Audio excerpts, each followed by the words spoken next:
tu peux chanter ce cantique là où tu es? En ta maison, est-ce que tu peux chanter ce cantique? Si tu es au travail, est-ce que tu peux chanter ce cantique? Si tu es sur le chemin, si tu es allongé peut-être dans la capacité de bouger dans ton esprit, chante ce cantique.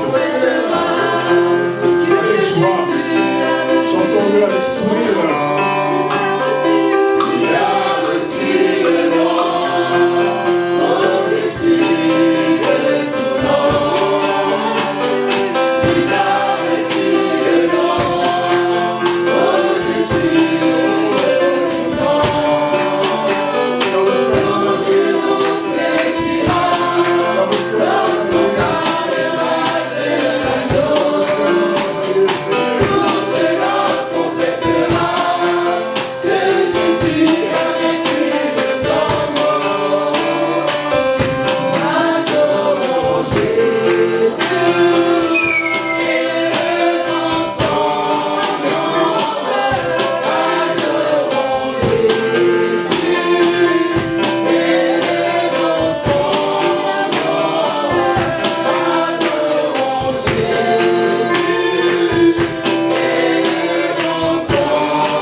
garder un petit moment de silence.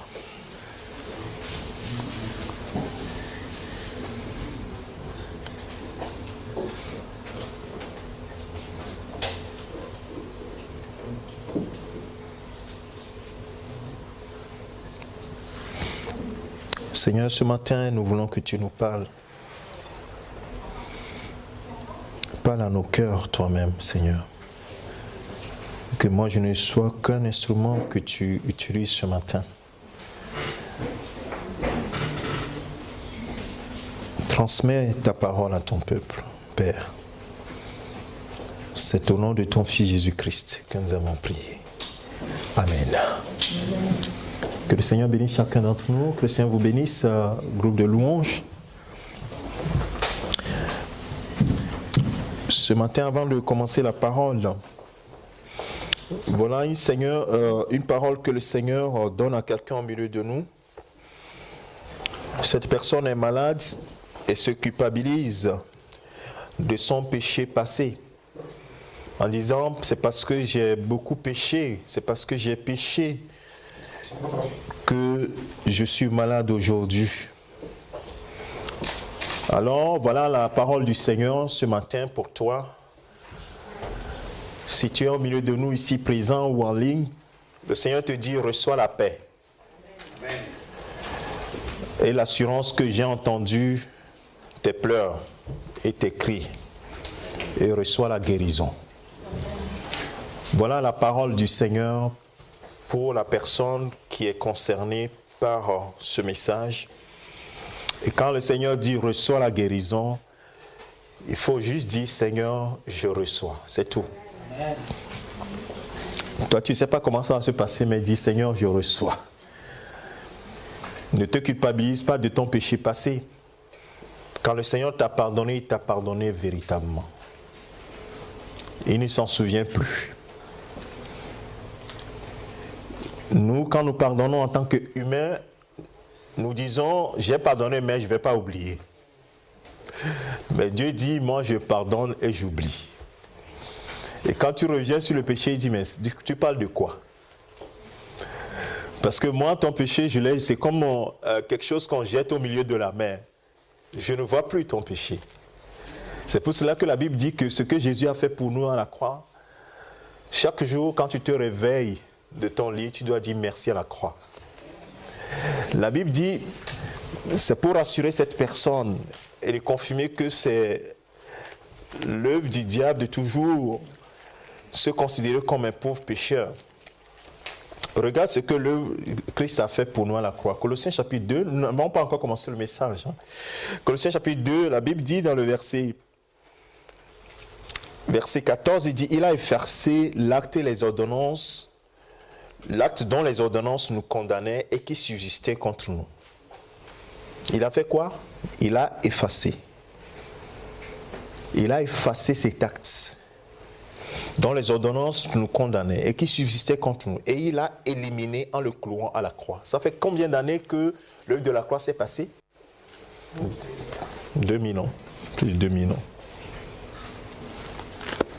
Tout est accompli. Maintenant, regarde devant. Le Seigneur dit, reçois ta guérison. Que cette personne reçoive sa guérison ce matin au nom de Jésus-Christ. Amen.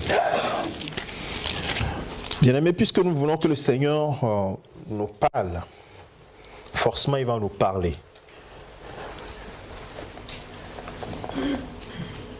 Je comprends pourquoi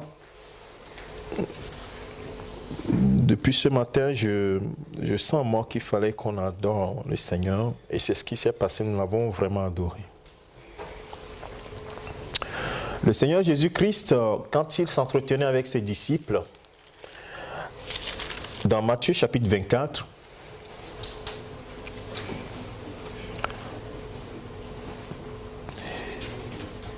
il va leur annoncer la destruction du temple. En ce moment, les disciples, quand ils regardaient le temple, ils étaient émerveillés. Les premiers versets de ce chapitre nous disent: comme Jésus s'en allait aux sorties du temple, ses disciples s'approchaient pour lui faire pour lui en faire remarquer les constructions. Mais il leur dit, voyez-vous tout cela, je vous le dis en vérité, il ne restera pas ici, pierre sur pierre, qui ne soit renversé. Et le temple a été renversé. Ce temple n'existe plus aujourd'hui en Israël. Il n'y a que le mur qui existe, qu'on appelle aujourd'hui le mur de lamentation, où les Juifs, les gens du monde vont, certains font leur prière, mettent sur le papier, ils insèrent dans le mur, ainsi de suite. Ça s'est accompli. Et dans le discours du Seigneur Jésus-Christ, il va arriver à un point qui va nous intéresser ce matin. Il va leur dire, je vais le lire à partir du verset 4. Jésus leur répondit, prenez garde que personne ne vous séduise, car plusieurs viendront sous mon nom, disant c'est moi qui suis le Christ, et ils séduiront beaucoup de gens. Vous entendrez parler de guerre et de bruit de guerre. Gardez-vous d'être troublés, car il faut que ces choses arrivent. Mais ce ne sera pas encore la fin. Jésus confirme qu'il faut que ces choses arrivent. Donc ça veut dire que tu ne peux pas prier contre ces choses-là. Ces choses vont arriver. Il dit, une nation s'élèvera contre une autre nation. Et un royaume contre un autre royaume. Et il y aura en divers lieux des famines, des tremblements de terre. Tout cela ne sera que le commencement des douleurs. Alors on vous livrera au tourment et l'on vous fera mourir. Et vous serez haïs de toutes les nations à cause de mon nom. Alors aussi plusieurs succomberont et se trahiront, se haïront les uns les autres. Plusieurs faux prophètes s'élèveront et ils séduiront beaucoup de gens. Là où j'ai voulu attirer votre attention, c'est le verset 12. Et parce que l'iniquité se sera accrue, l'amour, dans certaines traductions comme Louis II 1910, disent l'amour ou la charité du plus grand nombre. Dans ma version ici, Louis II révisé, on dit l'amour du plus grand nombre se refroidira. Verset 13, mais celui qui persévérera jusqu'à la fin sera sauvé. Nous allons nous arrêter un peu là. Ce matin, j'étais troublé dans mon esprit. Je savais que le Seigneur voulait nous parler d'une direction qu'il fallait que nous ayons en vue. Et j'avais commencé par titrer mon message « La destinée en Christ ». Mais je n'étais pas très à l'aise avec ça parce que ce n'est pas... Je ne sais pas, je ne veux pas que ce message soit confondu avec tout ce que nous entendons aujourd'hui sur les messages sur la destinée, mais tourné autrement. Mais ce matin, j'aimerais simplement te dire, sois focusé ou bien sois dirigé vers le but. Peut-être si le titre, je vais donner un titre qui soit banal, simple. Que tes yeux soient sur le but. Quand le Seigneur Jésus-Christ dit, l'amour du plus grand nombre se refroidira, bien-aimé, c'est la vérité. C'est pourquoi je t'ai lu d'abord, lorsqu'il parlait du temple, qu'il y aura plus pierre sur pierre. Je suis sûr qu'au moment où il était en train de parler de cela, les apôtres allaient dire, oh là, toi aussi, regarde cette belle construction. Ils ne pouvaient même pas imaginer que c'est possible, qu'on ne puisse même plus retrouver ce temple un jour. Mais ça s'est bien passé. Et l'amour du plus grand nombre se refroidira. Donc, que tes yeux soient sur le but. Alors, pour cela, nous allons ce matin nous demander, mais comment nous pourrons tenir dans cette période qui s'annonce très difficile? Et le frère Fifi l'a dit tout à l'heure dans sa présidence, que nous devons nous fortifier, nous devons être debout. Alors la question qu'on se pose, comment pourrons-nous tenir ferme Puisqu'il dit que l'amour du plus grand nombre se refroidira, nous savons qu'en Apocalypse, il a pu reprocher à une des églises que son premier amour s'est refroidi. Alors la question c'est que faire? Comment se prémunir de cette situation? Vous voyez, en quelques mois, ce qui ne pouvait même pas nous traverser l'esprit s'est passé. C'est-à-dire que toutes les églises sont fermées pendant des semaines. Et impossible de venir à l'église. Alors, dans ces situations qui continuent par avancer, qui deviendront de plus en plus dures, puisque le Seigneur, il a dit clairement, comment préserver l'amour? Quand on posait la question à Jésus-Christ en disant, mais quel est le premier, le plus grand commandement? Il a dit, c'est la loi de l'amour. Le plus grand commandement, c'est que tu aimeras l'Éternel ton Dieu de tout ton cœur, toute ta force, de toute ton âme, de toute ta pensée, si vous voulez, pour être complet. Et il dit, un second qui lui est semblable, c'est que tu dois aimer ton prochain comme toi-même. Il dit, la charité du plus grand nombre se refroidira. Ça veut dire que c'est l'amour pour Dieu et l'amour pour le prochain. C'est les deux qui marchent en même temps. Et nous savons, les psychologues savent, et les gens du monde savent que quand les difficultés augmentent dans une société, qu'est-ce qu'il y a? Il y a toujours ce qu'on appelle le repli sur soi. C'est automatique. Le repli sur soi. Chacun se tourne vers lui-même. Et donc, quand le Seigneur Jésus dit que les choses vont devenir de plus en plus dures et que l'amour du plus grand nombre va se refroidir, ça veut dire que l'amour même pour Dieu va se refroidir.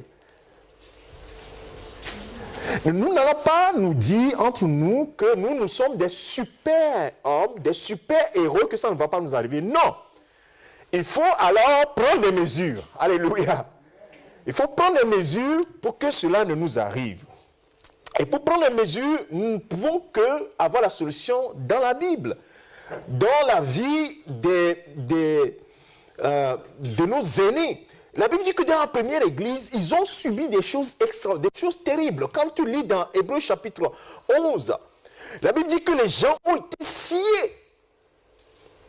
On leur a dit de renier à Jésus-Christ. Vous voyez comment, il s'appelle? Étienne a été lapidé devant les autres. Jacques, l'apôtre Jacques, dans les premières années de l'église, il a été décapité. Il a été décapité par Hérode. Donc il y a des choses terribles. Mais quelle était l'attitude de la première église et qui peut aujourd'hui nous aider? Au lieu que ce soit la réaction normale du monde, c'est le repli sur soi, c'est-à-dire chacun pour soi. La première église, eux, ils se sont fait quoi? Ils se sont encore soudés. Ils se sont encore soudés davantage. La solidarité. Et on voyait que même quand il y avait même la famine à Jérusalem, l'église d'Antioche envoyait des dons de l'autre côté en Israël. Et donc il y avait une solidarité, c'est ça qui faisait que la première église tenait. Ça c'est juste un résumé pour nous donner l'état d'esprit qui n'est pas le même que ce qui se passe dans le monde quand les difficultés arrivent.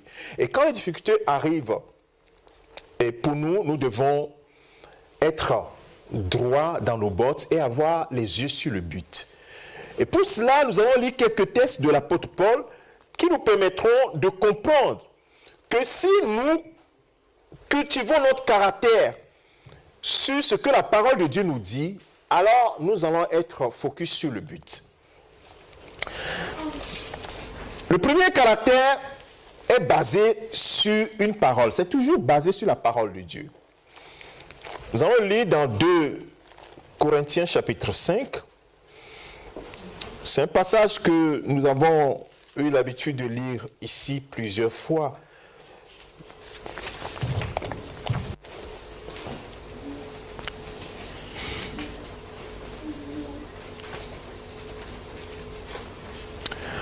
À partir verset 14 et verset 15.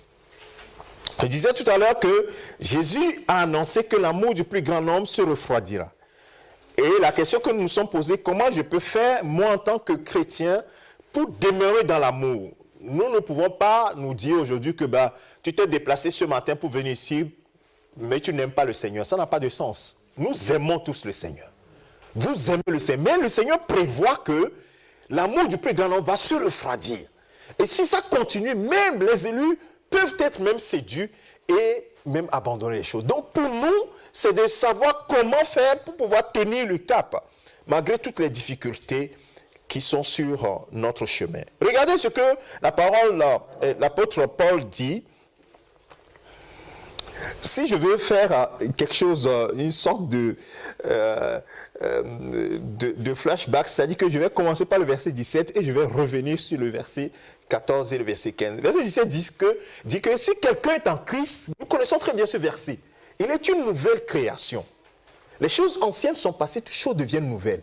Ça veut dire simplement que ceux qui sont en Christ, ils ne sont plus du monde. Ils ne doivent plus agir comme le monde agit. J'ai dit tout à l'heure que le monde, la réaction du monde, quand ça devient difficile, c'est quoi? Le repli sur soi, l'égocentrisme. Et c'est là où on voit même toutes sortes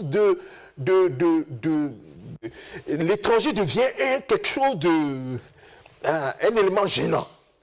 Et ça, vous le voyez dans toutes les sociétés. Donc, d'abord, on s'attaque à l'étranger, il vient prendre mon travail. Et c'est comme ça, le repli sur soi.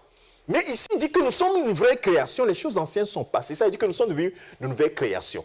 Une nouvelle création doit vivre comment? Et là, ça nous ramène au verset 14 qui dit « Car l'amour du Christ qui nous a été manifesté nous donne une direction, nous étreint et nous donne d'avoir un but, d'être focus sur quelque chose. » Et dit cet amour du Christ nous presse, dans certaines versions, dit nous étreint.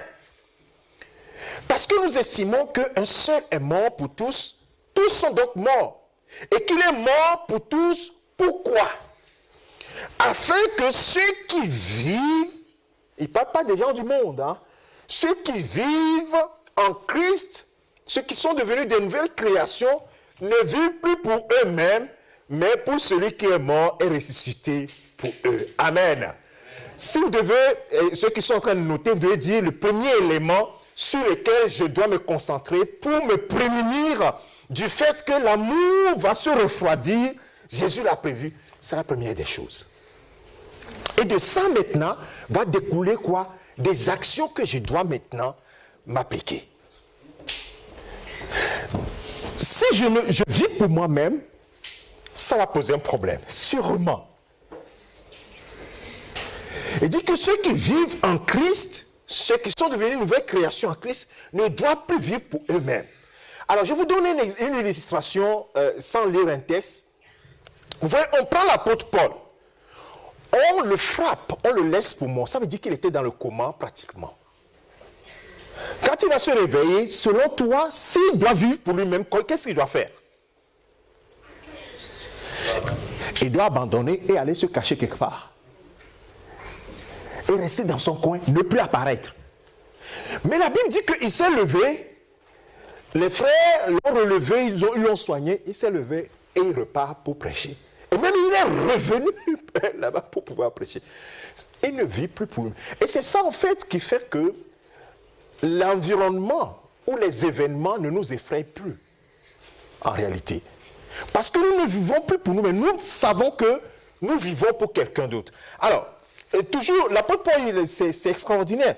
Il a révélé dans 1 Corinthiens chapitre 9, revenons à 1 Corinthiens, vous allez voir. Parce que tout cela, il y a une raison.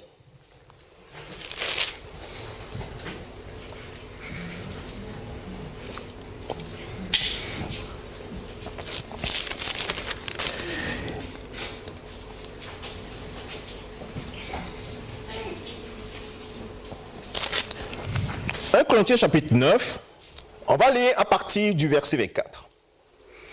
Ne savez-vous pas que ceux qui courent dans un stade courent tous, mais qu'un seul remporte le prix? Courez de manière à le remporter. Tous ceux qui combattent s'imposent toute espèce d'abstinence et ils le font pour obtenir une couronne corruptible, mais nous faisons-le pour une couronne incorruptible.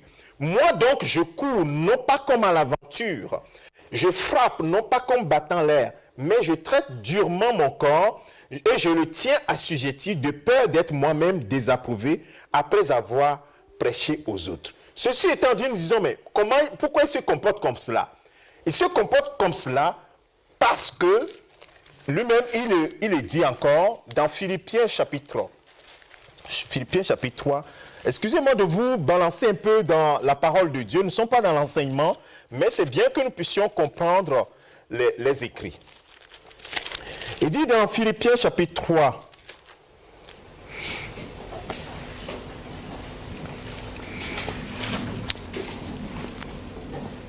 à partir du verset 12, « Ce n'est pas que j'ai déjà remporté le prix.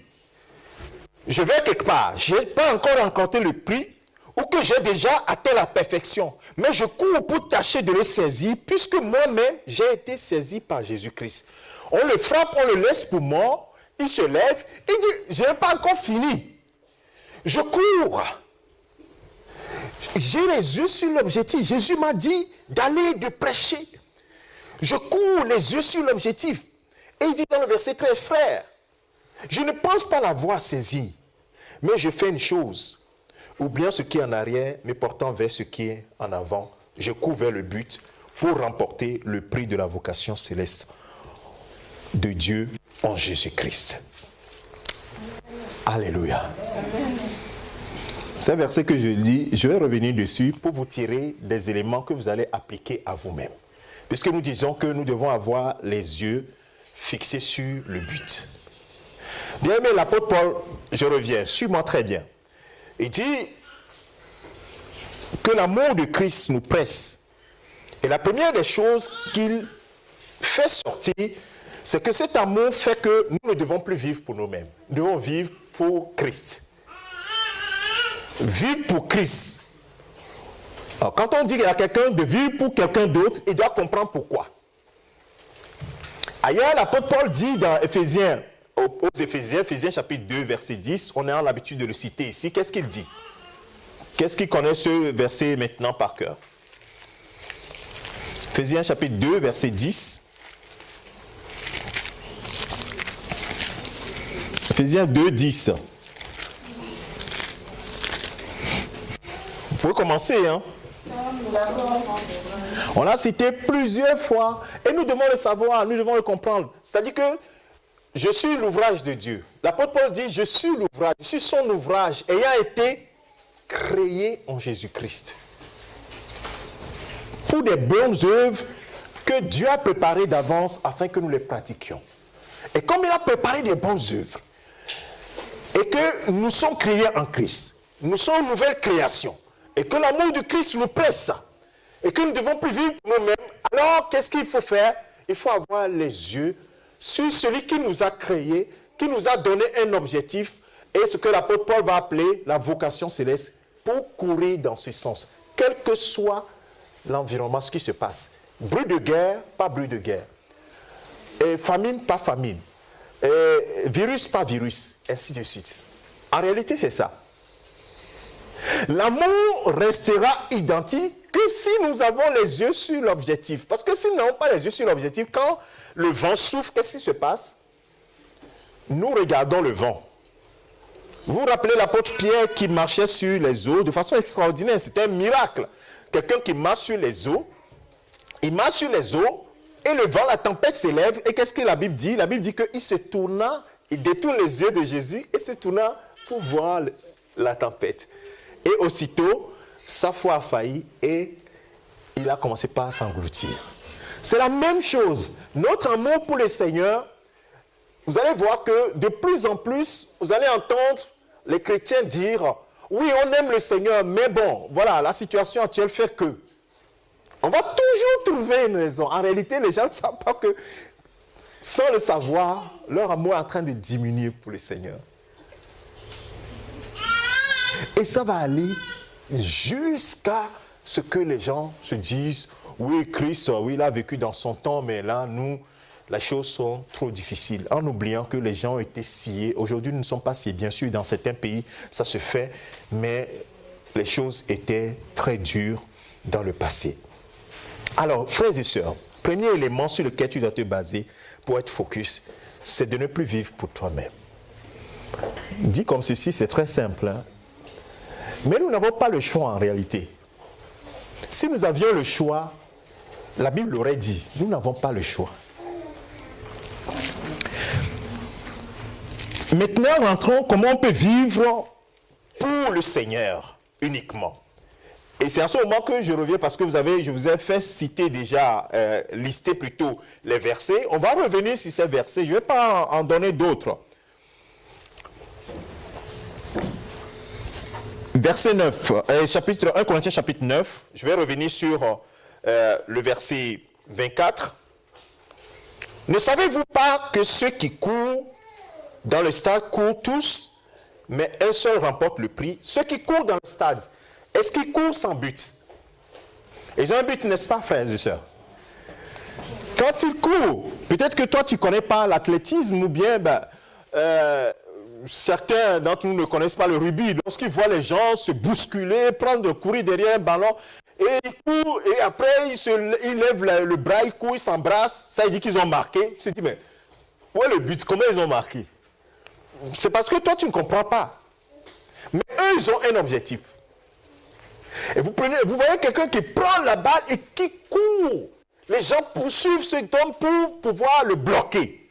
Donc il a les yeux sur quoi? Sur l'objectif. Donc ils ont un but pour remporter un prix. Donc nous aussi, nous avons été créés en Jésus-Christ pour aller jusqu'au bout, remporter le prix.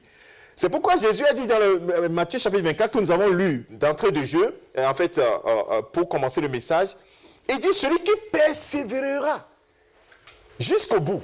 C'est Jésus qui dit ça. Hein? Celui qui persévère, ça il dit que la personne qui court pour aller remporter le prix, il va avoir des oppositions. Les gens vont vouloir le bousculer. Et ça, l'exemple est vraiment frappant parce qu'ils vont vouloir lui bloquer le chemin pour qu'il n'arrive pas au but. Donc c'est exactement la même chose. Tout va être fait pour nous empêcher d'atteindre le but. On peut nous empêcher de venir à l'église, on peut nous empêcher de prêcher, on peut nous empêcher de plein de choses. Pourquoi? Pour quel but? Pour que nous ne puissions pas atteindre le but. Mais nous devons le savoir d'avance, que nous aurons les oppositions. C'est ça qui nous prémunit. Donc ça fait que nous préparons notre cœur à cela. C'est pourquoi quand Agabus à Éphèse, non c'est à Césarée de Philippe, où ils étaient dans la maison de l'évangéliste Philippe, Agabus vient, le prophète Agabus vient, il dit, ah, celui à qui appartient cette ceinture, et il sera arrêté à Jérusalem, il sera mis à mort, ainsi de suite, il sera livré aux païens, ainsi de suite, plein de choses.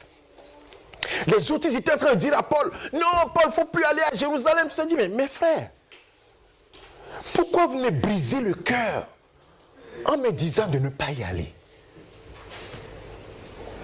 Et tous ils sont des chrétiens, hein? Pourquoi ils ne voyaient pas la chose que Paul voyait? Ils avaient une direction différente. Parce que Paul avait quoi? Avait les yeux sur l'objectif. Il dit que je n'ai pas encore fini de ma course. Jésus lui a dit, je vais t'envoyer, dit, je t'envoie vers tes frères, les Juifs, devant les rois, devant les païens, vers qui je t'envoie. Il sait qu'il doit arriver, il n'est pas encore, le Saint-Esprit témoigne qu'il n'est pas encore arrivé. Il a prévenu, il dit, je te préviens de ce que tu souffriras pour moi. Il sait qu'il va souffrir, il sait des choses. Donc les autres, n'ayant pas les yeux sur l'objectif, vont lui dire, non, il ne faut pas y aller. Mais il va dire, non, mes frères, il faut que j'y aille.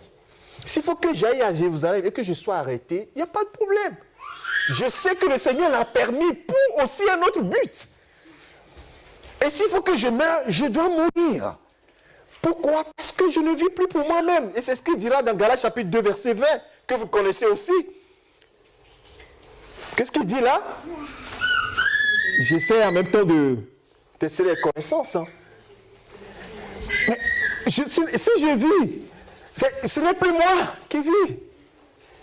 C'est qui vit? C'est Christ qui vit en moi. Et donc si c'est Christ qui vit en moi, moi, Paul, je ne vis plus. Vous comprenez, 2 Corinthiens chapitre 5, verset 14, il dit, celui qui vit, verset 15, il dit, celui qui vit ne vit plus pour lui-même, mais vit pour celui qui est mort, ressuscité pour lui. Vous comprenez que Paul est cohérent. Ce n'est pas que Paul, il prêche à un certain et lui-même il se comporte différemment. Non, ce qu'il dit, c'est ce qu'il fait.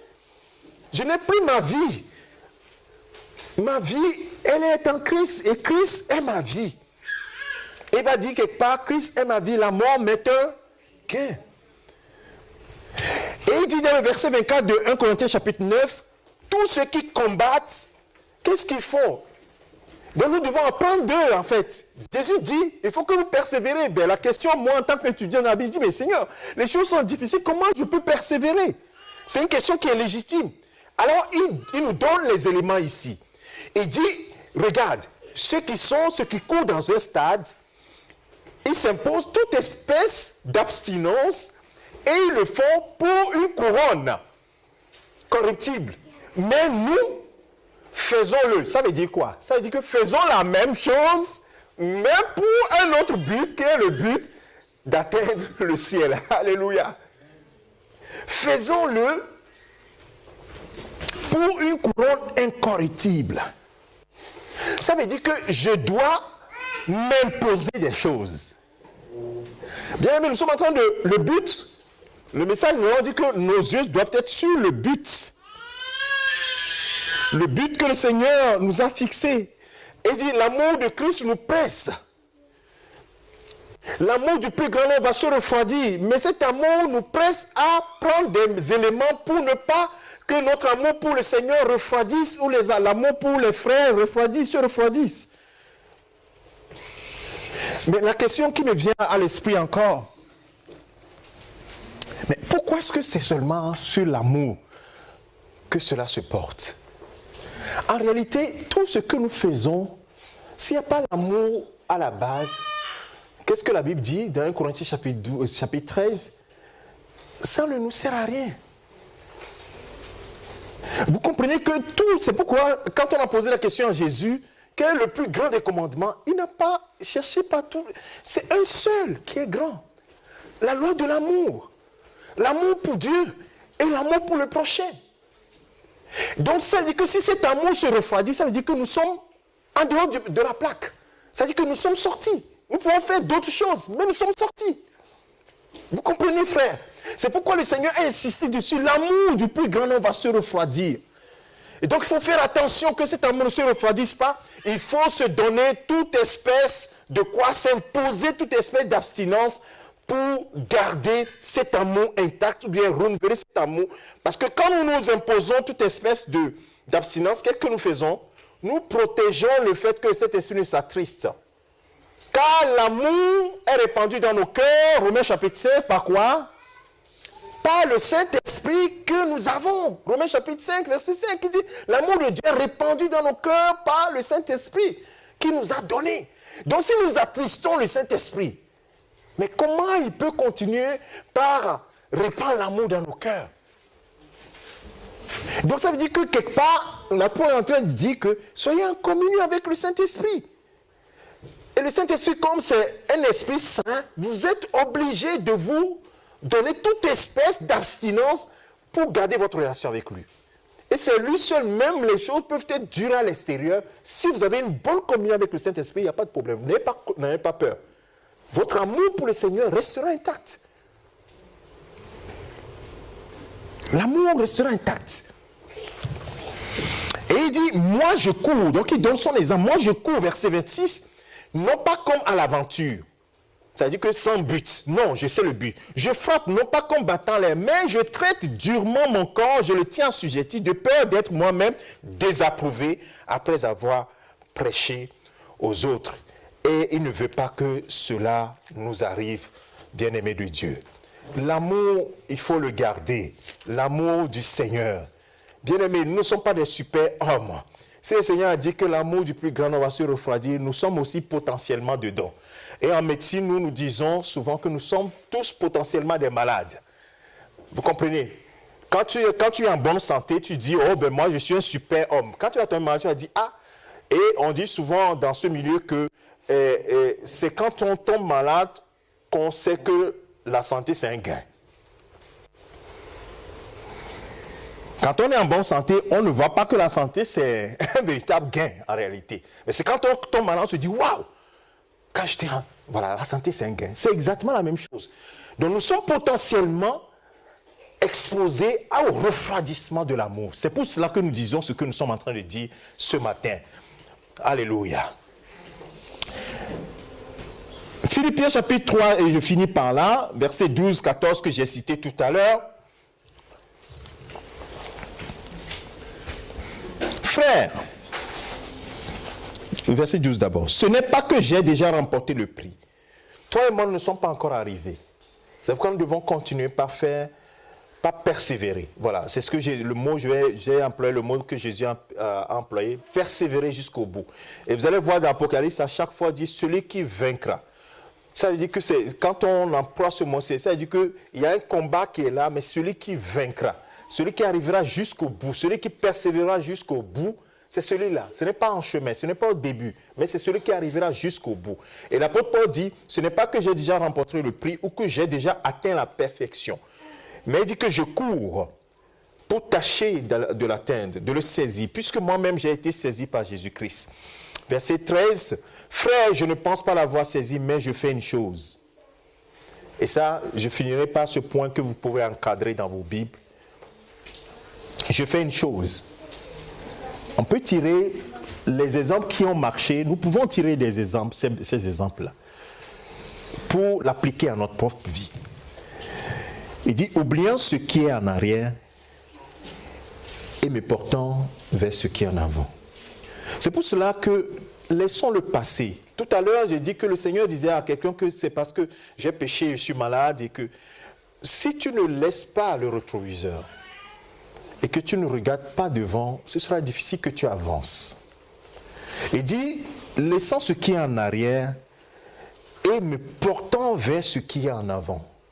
Ça, il faut l'encadrer. C'est ça, la façon dont nous devons marcher. Je cours vers le but pour remporter le prix de la vocation céleste de Dieu en Jésus-Christ. Si je me résume pour pouvoir finir, Jésus prévoit, ou bien il prédit, il prophétise, ou bien il annonce que les temps vont devenir très difficiles. Et cela va entamer ce qui est le plus cher pour nous les enfants de Dieu, c'est l'amour. L'amour de Dieu et l'amour pour les prochains. Et la question c'est comment faire pour se prémunir de cela. Premièrement, comprendre que nous ne nous appartenons plus. Et vous allez voir, j'avais déjà parlé de ça dans un enseignement.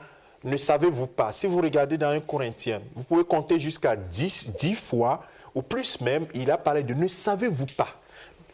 Déjà à partir du chapitre 3, ne savez-vous pas, ne savez-vous pas, ne savez-vous pas. Donc ce conseil doit nous aider.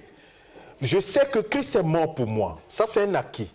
Maintenant, ça veut dire quoi pour moi? Cet amour qu'il a manifesté. Cet amour me presse à ne plus vivre pour moi-même, mais à vivre pour lui. Alors comment je dois le faire de façon pratique? Qu'est-ce que je dois faire? Je ne dois plus regarder en arrière, mais je regarde en avant, les yeux sur le but. Et je me donne toute espèce d'abstinence afin de garder la communion du Saint-Esprit pour que l'amour soit intact. Je t'ai résumé tout le message en cette petite phrase-là. C'est ça, si tu dois comprendre quelque chose, c'est la dernière, le résumé là que je viens de faire. Bien aimé, c'est la seule chose qui va nous préserver. Les choses doivent devenir tellement difficiles que nous serons exposés forcément au refroidissement de l'amour. Mais le Seigneur nous fortifie et nous prévient d'avance pour que nous soyons forts et fortes. Que le Seigneur bénisse ses paroles dans nos cœurs. Nous sommes des enfants de Dieu, le Seigneur nous aime et il ne nous laissera pas tomber. C'est ce que le frère disait tout à l'heure en président. Ça, c'est une certitude. N'ayez pas du doute là-dessus. C'est une certitude. Il fera forcément sa part. Ce que moi je viens de dire ce matin-là, c'est fais ta part. Faisons-nous notre part. Lui va faire sa part. Et nous verrons que ça marchera forcément. Nous arriverons au but. Comme l'apôtre Paul a dit, voici, je suis arrivé au bout. J'ai combattu le bon combat de la foi. J'ai gardé la foi. Maintenant, la couronne m'est réservée. Nous allons prier, bien-aimés. Ô Seigneur notre Dieu, Père, Nous t'aimons. Merci. Cet amour que nous exprimons aujourd'hui, nous voulons le garder jusqu'à la fin. C'est pourquoi aide-nous, Seigneur. Aide-nous à tenir ferme dans la communion avec ton Esprit Saint, qui nous aide à garder l'amour pour toi, Père, et l'amour pour le prochain. Donne-nous, Seigneur, d'avoir les yeux sur le but, les yeux fixés sur le but. Le but que tu nous as destiné, c'est que nous soyons là où tu es, Seigneur Jésus, au ciel avec toi. Donne-nous de demeurer fermes. Donne-nous de persévérer, même dans les moments difficiles, que notre amour ne se refroidisse pas, mais qu'elle tienne ferme. Béni sois-tu, Père, notre Dieu. Au nom de Jésus-Christ, notre Seigneur, nous avons ainsi prié. Amen. Que le Seigneur vous bénisse. Que sa grâce soit sur chacun d'entre nous.